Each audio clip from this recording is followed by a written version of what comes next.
যেরকমটা আভাস পেয়েছিলাম সেরকমটাই ঘটতে চলেছে।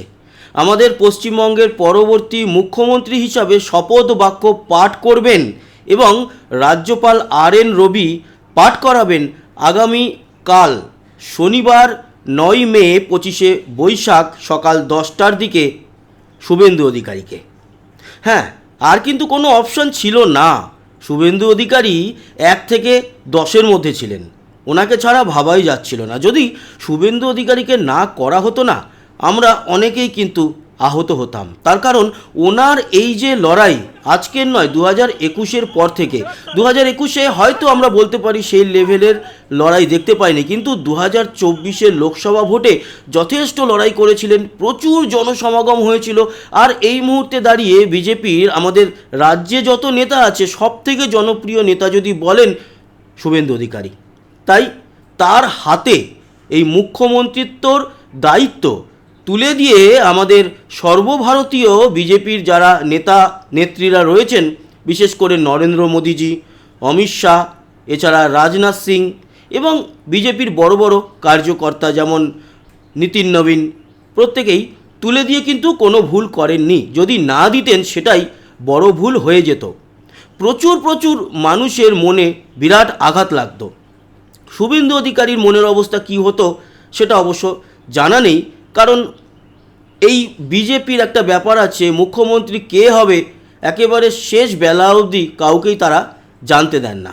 কিন্তু আমরা জানলাম আজকে সকালবেলাতেই কিন্তু পৌঁছে গিয়েছিলেন কলকাতাতে বা কলকাতা বিমানবন্দরে আমাদের হোম মিনিস্টার অমিত শাহ। সেখানে ওনাকে সংবর্ধনা জানানো হয় এবং যেইভাবে শুভেন্দু অধিকারীর পিঠ থাবড়ে দেন বা চাপড়ে দেন, তখন খানিকটা তো আভাস। আর শুধু সেটাই নয়, কয়েকদিন ধরে সে আভাস যেরকম পাচ্ছিলাম, তাছাড়া যতটুকু বুঝি তাতে শুভেন্দু অধিকারী ছাড়া এই জায়গা কাউকে দেওয়ার নয়। এছাড়া অমিত শাহ নিজের গাড়ি করেই কিন্তু এয়ারপোর্ট থেকে হোটেলের দিকে যাত্রা করেছেন। যাই হোক, এই মুহূর্তের বড় খবর অবশেষে আজকে আমরা জানতে পেরে গেলাম, সমস্ত বিধায়করা তাদের হাত তুলে সমর্থন জানিয়েছেন। না জানানোর মতো কোনো ব্যাপার নেই। শুভেন্দু অধিকারী ছাড়া বাকি যত বিধায়কই রয়েছেন, আমি দিলীপ ঘোষের কথাও বলবো, সবাই কিন্তু কখনোই বলতে পারে না যে শুভেন্দু অধিকারী থেকে তারা ব্যক্তিগতভাবে কেউ এগিয়ে আছে।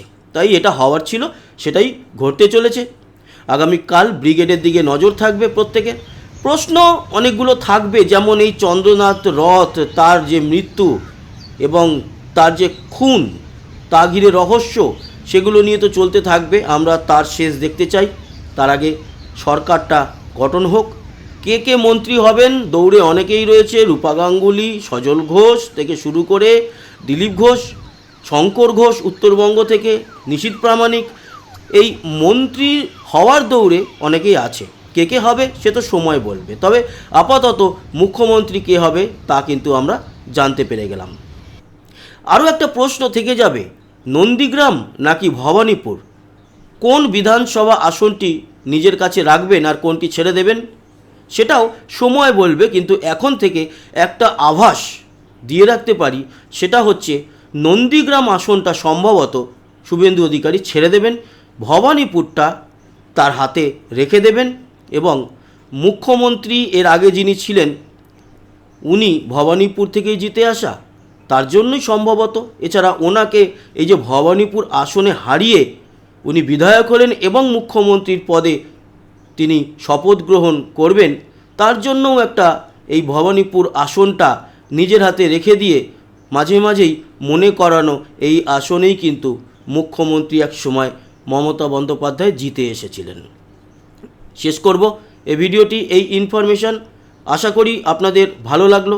এই শপথ গ্রহণ অনুষ্ঠানে অনেক বড় বড় মানুষজন আসছেন প্রধানমন্ত্রী নরেন্দ্র মোদী নিজে, অমিত শাহ তো আজকে এসেই গেছেন, উনি তো থাকবেনই।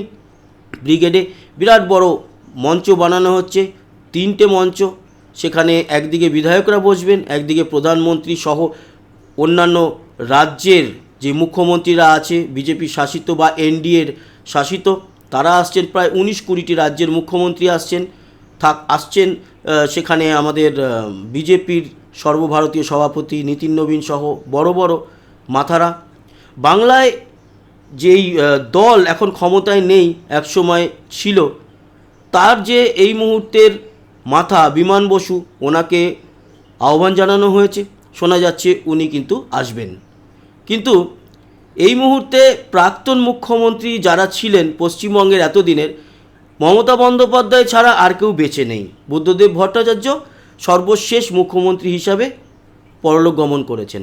একমাত্র প্রাক্তন মুখ্যমন্ত্রী যিনি বেঁচে আছেন মমতা বন্দ্যোপাধ্যায়, ওনাকে আমন্ত্রণ নিশ্চয়ই জানানো হবে, এটুকু খবর আছে। কিন্তু তিনি যে আসবেন না এটা গ্যারান্টি। আগের দিনও বলেছিলাম উনি যদি আসেন তাহলে আমি 2 কান কেটে 2টো কুকুরের গলায় ঝুলিয়ে দেবো। আজকেও কিন্তু আমি সেটাই বলছি। তো যাই হোক, আর বড় করলাম না। আশা করি ইনফরমেশন কাজে লাগলো, ভালো লাগলো। সাবস্ক্রাইব করে সঙ্গে থাকবেন, লাইক আর শেয়ার করবেন, কমেন্ট বক্সে মতামত জানাবেন। আসি, টাটা।